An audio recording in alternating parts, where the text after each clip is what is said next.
नमस्कार, मी गौरी आणि हे आहे आपलं मराठी यूट्यूब चॅनल अमेरिकेचा। कमेंट्समध्ये तुम्ही विचारलेलं होतं की इथं गुन्हेगारी आहे खूप असं ऐकलेलं आहे। मेक्सिको म्हटलं की गुन्हेगारी हा शब्दच डोळ्यासमोर येतो। तर तुम्हाला तसा काही अनुभव आहे का? म्हटलं याच विषयावर आज तुमच्याशी जरा बोलावं। मेक्सिको विषयी इतर माहिती जी मला इथे राहिल्यानंतर समजलेली आहे ती सुद्धा तुमच्याशी शेअर करावी आणि त्याच्यासाठीच आजचा हा व्हिडिओ आहे।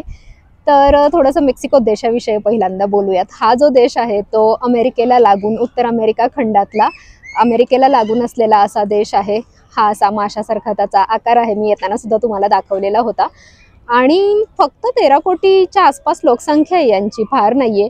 आपलं आणि इथलं वातावरण सेम असण्याचं कारण म्हणजे भारतात आपला म्हणजे पृथ्वीचा जो गोल आहे त्याच्या अगदी विरुद्ध दिशेला दोन्ही देश असले तरी सुद्धा भारत ज्या पट्ट्यामध्ये येतो त्याच पट्ट्यामध्ये मेक्सिको येत असल्यामुळं समशीतोष्ण वातावरण, भूगोलाच्या पुस्तकात तुम्ही हा कधीतरी शब्द नक्की वाचला असेल तर तसंच वातावरण इथं असल्यामुळं बऱ्याच गोष्टींमध्ये इथं साधर्म्य आहे।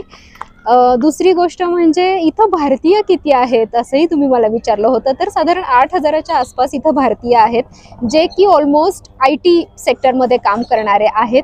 8,000 म्हणजे तसा काही जास्त आकडा नाही आहे, हा फार कमी आकडा आहे, पण आहेत। त्यामुळे मग इथं इंडियन ग्रोसरी स्टोअर आहेत किंवा इथं पारंपरिक आपले कपडे दागिने मिळण्याची सुद्धा दुकानं आहेत, इथं आपले रेस्टॉरंट्स आहेत आणि त्यामुळे आमची चांगली सोय झालेली आहे। खरं तर इथली सार्वजनिक वाहतूक व्यवस्था म्हणाल तर रेल्वे आहे, म्हणजे काय म्हणूयात आपण, मेट्रो आहे, बसेस आहेत आणि मेक्सिकेबल्स आहेत। तुम्हाला केबल कार माहिती असेल तर ते आम्हाला मेक्सिको सिटीमध्ये सगळीकडे दिसतीये। तर मेक्सिकेबलनी माणसं प्रवास करतायत इकडे तिकडे, त्यांचे स्टेशन्स आहेत ठिकठिकाणी, ही सुद्धा मला एक वेगळी गोष्ट वाटलेली आहे।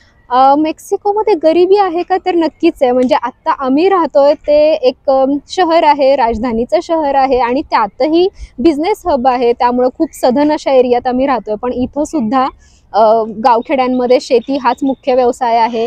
गावामध्ये आपल्याकडे जशी माणसं राहतात तशीच इथं सुद्धा राहतात। इकडे गरिबीचं प्रमाण सुद्धा गावातल्या भागांमध्ये, खेड्यातल्या भागांमध्ये जास्त आहे। जेव्हा केव्हा मेक्सिको हा शब्द आपण ऐकतो तेव्हा पहिलं तर डोळ्यासमोर येतं ते म्हणजे ड्रग्ज, कारण इथं ड्रग सप्लाय करणारे कार्टेल आहेत।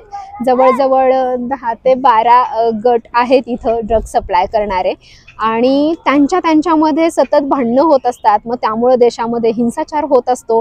हे जे गट आहेत तर ते इथल्या आर्मी बरोबर सुद्धा लढतात, म्हणजे सरकारशी सुद्धा त्यांचं वैर आहे आणि एकदम शस्त्रसुसज्ज अशी ही माणसं आहेत, असे हे गट आहेत। त्यामुळं साधं गणित नाही यांचं, तर फार मोठ्या प्रमाणात हिंसाचार उसळतात। त्यांच्यामध्ये व्यापारासाठी, ड्रग्सच्या व्यापारासाठीची कॉम्पिटिशन आहे। जगभरात त्यांचे ड्रग्स पोचतात अवैध रीतीनं अर्थातच। तर हा सगळा असा अवैध व्यापार असल्यामुळं भयानक त्याच्यामुळं हिंसाचार उसळतो, त्यांच्यात भांडणं होतात आणि म्हणून म्हटलं जातं की मेक्सिको हा राहण्यासाठी असुरक्षित देश आहे। पण ही जी सगळी इमेज आहे मेक्सिकोची तर ती माध्यमांनी तयार केलेली आहे अर्थातच। जशी आजकाल माध्यमांकडून निगेटिव्ह बातम्या जास्त पसरवल्या जातात त्यापैकीच ही एक बाजू आहे मेक्सिकोची। पण एक बाजू अशी सुद्धा आहे की पर्यटनासाठी खूप छान छान ठिकाणे आहेत इथं, म्हणजे जगातलं सगळ्यात मोठं पिरामिड इथं आहे। त्यानंतर खूप प्राचीन संस्कृतीचे अवशेष तुम्ही बघितलंच आपल्या ब्लॉगमध्ये, ते इथं सापडलेले आहेत। कितीतरी प्रकारची उद्यानं असतील किंवा छान छान निसर्गरम्य ठिकाणं असतील, अशी म्युझियम्स खूप छान छान आहेत। तर अशी बरीच पर्यटकांसाठी आकर्षणाची केंद्र इथं असली तरी सुद्धा समुद्रकिनारे खूप सुंदर आहेत, पण तरी सुद्धा जास्त प्रचार आणि प्रसार केला जातो तो इथल्या गुन्हेगारीचा। आणि काही भाग असे आहेत की जे फारच असुरक्षित आहेत, पण काही राज्य अशी आहेत जी एकदम सुरक्षित आहेत। मी तुम्हाला नकाशा दाखवते जिथं गुन्हेगारीचं प्रमाण जास्त आहे। तर या नकाशात तुम्ही बघू शकता की जिथं गडद रंग आहेत तर तिथं हे गुन्हेगारीचं प्रमाण जास्त आहे। मग गुन्हेगारीमध्ये किडनॅपिंग आहे, त्यानंतर लूटमार आहे, पाकिटमार आहे आणि हे अशा प्रकारचे हिंसाचार, ड्रग्स ट्रॅफिकिंगमधून उसळणारे या गोष्टी आहेत, खून वगैरे या सगळ्याच गोष्टी। दुसरी एक गोष्ट ती म्हणजे आवीचा एक कलिग आहे, तर त्यानं आवीला सांगितलं की अशी खूप कमी माणसं असतील जी आयुष्यात एकदाही लुटली गेलेली नाहीयेत, खूप असुरक्षितता आहे इथं असं तो सांगत होता। तो बसमधून जाताना त्याच्या मांडीला गन लावली गेली डायरेक्ट आणि सांगितलं की तुझ्याकडे जे काही काय ते आत्ताच्या आत्ता दे, आणि त्याला ते देण्याशिवाय पर्याय नव्हता, कारण मरणापेक्षा माणसाला जास्त काहीच महत्त्वाचं नसतं त्यामुळं। तर तो म्हणाला की आम्ही मुलांना बाहेर पण खेळायला सोडत नाही, कारण किडनॅपिंग इकडे जास्त आहे। तर असा हा प्रकार आहे। हे सगळं मी तुम्हाला एका पार्कमध्ये बसून सांगतेय. तुम्हाला माझ्या मागून जाणारी वगैरे माणसं सुद्धा दिसली असतील. तर मला इथं तरी तेवढं असुरक्षित वाटत नाहीये आणि मला असं वाटतं की 15 दिवसात काय अनुभव येणार आहे ना.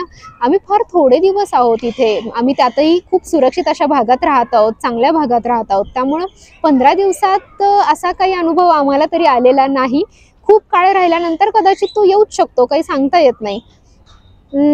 त्यामुळे असं वाटतंय एकंदरीत की असुरक्षित भागात तर आम्ही फिरलेलो नाही आहोत. बसनी सुद्धा इथला प्रवास केला की जिथं आम्हाला सांगितलेलं की पाकिटमार वगैरे होऊ शकते, पण आम्ही पूर्ण काळजी घेऊन तोही एक प्रवासाचा अनुभव घेतला, त्यामुळे तसं काही जाणवलं नाही.